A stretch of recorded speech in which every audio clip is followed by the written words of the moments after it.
Hey guys, welcome back to the channel. Welcome back to another video. Love to see you all here. And as you probably guessed it, I am on travel again, and it is quite hot out here.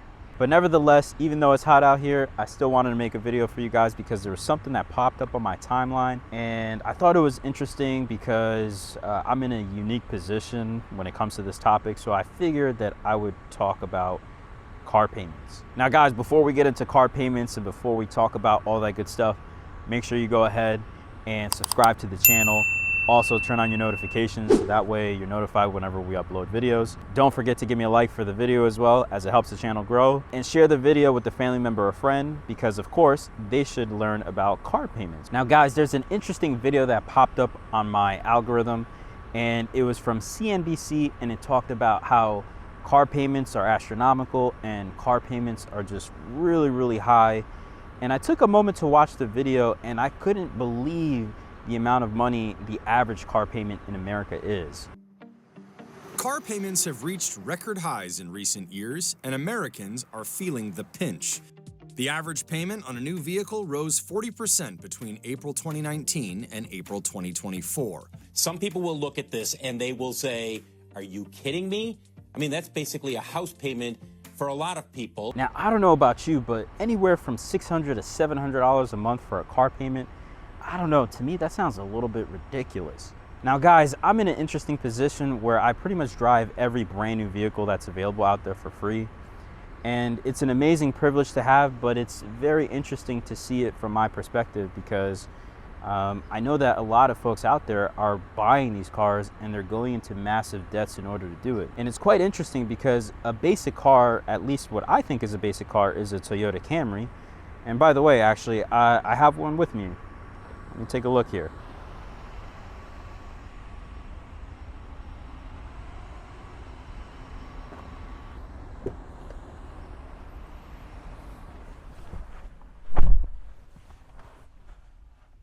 So let's go ahead and turn this car on because it is hot. See that? 74 miles on the odometer. Brand spanking new. Now guys, I'm in this brand new 2025 Toyota Camry, and of course it's a basic car just to get you to and from wherever you need to go. Nothing fancy, nothing special. But it struck me that this video that I saw on CNBC was saying how the average car payment is anywhere from $600 to $700. And I just thought that that was a little insane. I don't think that that was true. So I actually went and looked up to see how much this car actually costs. And I will tell you that I was extremely shocked. So this Camry that I'm sitting in right now, brand new 2025 Camry, MSRP on this guy is $31,020. And this is straight from Toyota's website. Let's do a little bit of math here and let's see how much this car cost me in monthly payments should I finance this car. And I'm actually going to be using this loan calculator that I have here from calculator.net. And we're going to go ahead and plug in some numbers and we're going to see how much this vehicle is going to cost me.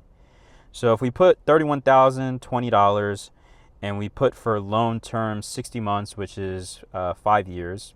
Now, of course, most people don't take out 60 months. I feel like car loans have jumboed to something much longer in order to stretch out the payments. But let's just say for the sake of it, we're going to use 60 months.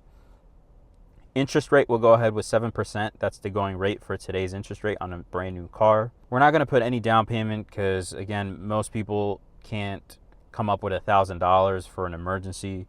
So I'm just going to say that we're not going to put anything down in order just to see what my car payment looks like. We're not going to trade anything in. Let's just say I just want to buy the vehicle. You guys already know by now that I'm in the state of Florida. So of course, Florida was selected for the state, and then we have a sales tax of about 6%. And then lastly, for registration and fees, we'll put about $2,000 in order to cover what I'm seeing on average here in Florida. Now guys, if you're seeing the information that's on the screen, that's a car payment roughly around $614.23 per month, which I find to be insane. I mean, if you also take a look at the amortization schedule, I mean, look at how much interest you're paying up front. You're talking about $2,000 of interest up front in year one, followed by $1,600 and change for interest in year two, followed by another 1,100 in interest for year 3, and it just continues on from there. And so to me, I find that it's just mind-boggling that you have a car payment of over $600. To be quite honest with you guys, what people are putting in car payments is what we're putting in for our children's education in an educational savings account. I mean, I just find it wild that people are spending this kind of money on a car that depreciates in value, is not really worth anything after some time, but you're not putting your money into places that you really need to put them in, like, for example, your growth, your children's growth. I mean, there's many other places you can put in besides a vehicle that depreciates in value and is not worth anything in 10 years. Now, to give you all some perspective of where I'm coming from, in my lifetime, I've only owned 3 vehicles. That's right, I've only owned 3 vehicles. The first vehicle that I've ever owned, and I put it on the channel before actually, and I'll put it up on the screen here, was a 2000 Honda Accord. And when I tell you I drove that car into the ground, I drove that car into the ground. It was very interesting because I was showing up as an engineer to my 6-figure salary job at the time with this busted up car that basically the clear coat was gone and we were down to the metal. And so the car probably was worth no more than $1,000, maybe $1,500, but yet I was still making well over 6 figures. That's right, I was making over $100,000 driving a $1,500 car because I knew that I wanted to get ahead in life, and I knew that spending money on a vehicle that depreciates wasn't going to put me in a good position in the future. And boy, oh boy, was I 100% right in that. The next vehicle that I ended up buying was a Kia Optima, and I bought that car for about $5,000, and I sold it in the pandemic for $8,000. And it's interesting because even though it might sound like I made money on paper, I actually really didn't make money. And if you guys want to know exactly what I mean by how I lost money on the car, leave me a comment in the comment section below. And also as well, I believe I made a video about buying the car and selling the car at a profit. But remember, even though I sold it at a profit, doesn't necessarily mean that net I actually came away with some money. So I'll put a link in the description for the video that I made. But if you're interested in learning why I didn't make any money on that car, in reality, when you look at the net, let me know in the comment section below and I'll make a video about that. And lastly, guys, the last car that I've owned, and it's actually the current car, and I bought a Toyota Highlander, and we paid $28,000 cash for that car. And I'll tell you right now, guys, so I'm in my early 30s, and I'm not gonna lie to you, we make several $100,000 in income.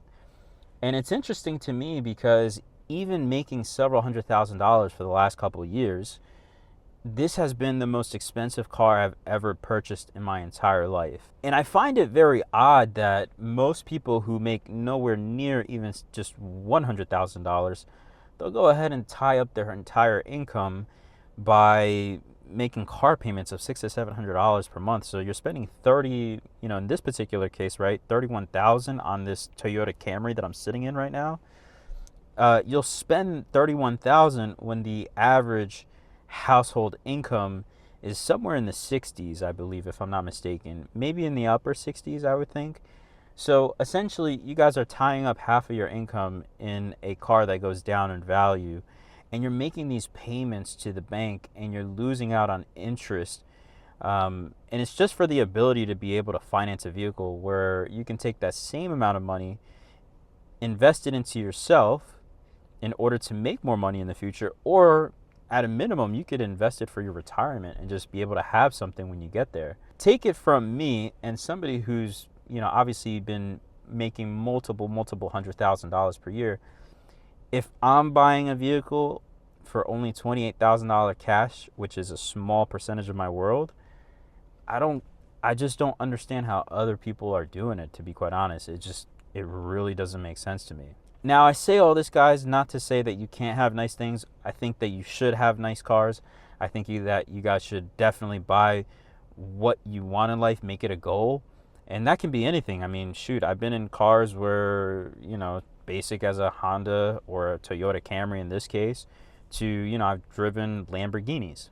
And you can have all those nice things, I think the message here is make sure that other areas of your life is in order before you start jumping into these car loans and these things that really rob from your future. And I share all these numbers with you guys to give you the perspective of, gee, if somebody who's making multiple hundreds of thousands of dollars isn't spending money on a brand new car, and especially where I'm at today, right? You're still in the wealth creation phase. When you're in that phase, you really should be saving everything that you can in order to get you to the next phase of life. And then once you get to the next phase of life where your investments are doing the heavy lifting, then go ahead and get that nice car. Go ahead and buy whatever you like. But until then, guys, be patient, continue the journey, work on yourself. Don't get yourself into these car payments that are eating you guys alive. I mean, trust me, I have the privilege of sitting in all these brand new cars, and after a while, they're just cars, right? You get used to it very, very quickly. The new car smell doesn't smell so new anymore. Or whenever you go over bumps and you hear those creaking noises and all kinds of different things, right? That happens over time. All that to say, don't throw your money away on cars if you don't have the ability to do so. Anyways, guys, that'll do it for this video. Just wanted to talk about, cars and how cars are getting out of hand, especially car payments. Don't fall into that trap. Remember, continue investing into yourself, continue to build up those skills, and you'll see how those skills will pay dividends over time. And then you can get whatever you want to get. So if you enjoyed the video, go ahead and subscribe to the channel, and also as well turn on your notifications so that way you're notified whenever we upload to the channel. Go ahead and give me a like for the video if you enjoyed it. Share the video with a family member or friend so that way they can learn a little bit about car payments, and more importantly, they can even hear some of these numbers, because if you guys are nowhere near these numbers, meaning an income, trust me, the question you should be asking yourself at that point is, gee, if this guy is making multiple hundreds of thousands and he's not buying, all these expensive cars, what am I doing if I'm not anywhere near that, right? And remember, like I told you guys, this last car that I bought was the most expensive car I bought in my life. So keep that in mind. Anyways, guys, I'm interested in hearing from you. If you guys have car payments and you're interested in sharing what those numbers are, go ahead and leave me a comment in the comment section below and I'll take a look at them. Or if you're interested in telling me a little bit about the topic, go ahead and leave your opinion on there too. So I'll see you guys in the next one. Thanks for watching.